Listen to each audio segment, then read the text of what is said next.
Hello, I'm Severn Suzuki speaking for ECHO, the Environmental Children's Organization.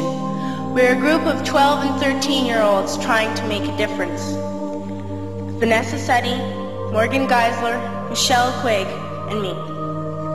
We've raised all the money to come here ourselves, to come 5,000 miles to tell you adults you must change your ways. Coming up here today, I have no hidden agenda. I am fighting for my future. Losing my future is not like losing an election or a few points on the stock market. I am here to speak for all generations to come. I am here to speak on behalf of the starving children around the world whose cries go unheard. I am here to speak for the countless animals dying across this planet because they have nowhere left to go. I am afraid to go out in the sun now because of the holes in our ozone. I am afraid to breathe the air because I don't know what chemicals are in it. I used to go fishing in Vancouver, my home, with my dad, until just a few years ago we found the fish full of cancers. And now we hear of animals and plants going extinct, every day vanishing forever. In my life, I have dreamt of seeing the great herds of wild animals, jungles and rainforests full of birds and butterflies. But now I wonder if they will even exist for my children to see. Did you have to worry of these things when you were my age? All this is happening before our eyes, and yet we act as if we have all the time we want and all the solutions. I'm only a child and I don't have all the solutions. But I want you to realize, neither do you. You don't know how to fix the holes in our ozone layer. You don't know how to bring the salmon back up a dead stream. You don't know how to bring back an animal now extinct. And you can't bring back the forest that once grew where there is now a desert. If you don't know how to fix it, please stop breaking it. Here, you may be delegates of your government, business people, organizers, reporters, or politicians, but really, your mothers and fathers, sisters and brothers, aunts and uncles, and all of you are someone's child.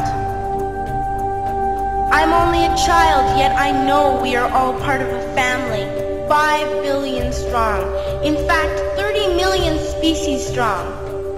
And borders and governments will never change that. I'm only a child, yet I know we are all in this together and should act as one single world towards one single goal. In my anger, I am not blind, and in my fear, I am not afraid of telling the world how I feel. In my country, we make so much waste. We buy and throw away, and yet northern countries will not share with the needy.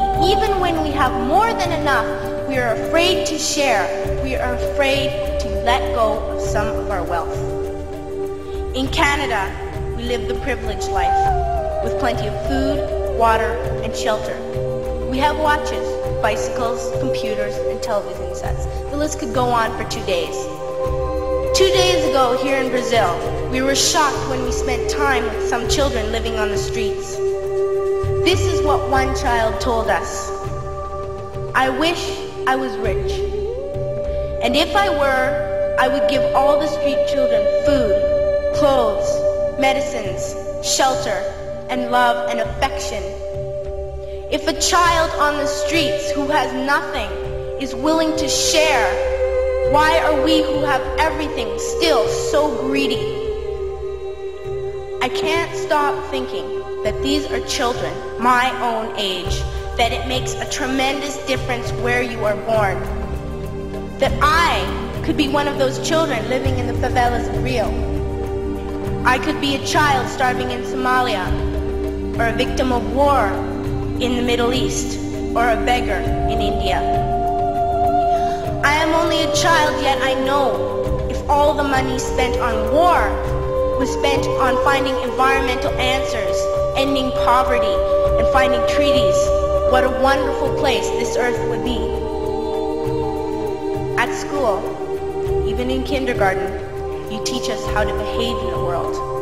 You teach us not to fight with others, to work things out, to respect others, to clean up our mess, not to hurt other creatures, to share, not be greedy. Then why do you go out and do the things you tell us not to do? Do not forget why you are attending these conferences, who you're doing this for. We are your own children. You are deciding what kind of world we are growing up in. Parents should be able to comfort their children by saying, everything's going to be all right. It's not the end of the world, and we're doing the best we can. But I don't think you can say that to us anymore. Are we even on your list of priorities? My dad always says, you are what you do, not what you say. Well, what you do makes me cry at night. You grown-ups say you love us, but I challenge you, please, make your actions reflect your words. Thank you.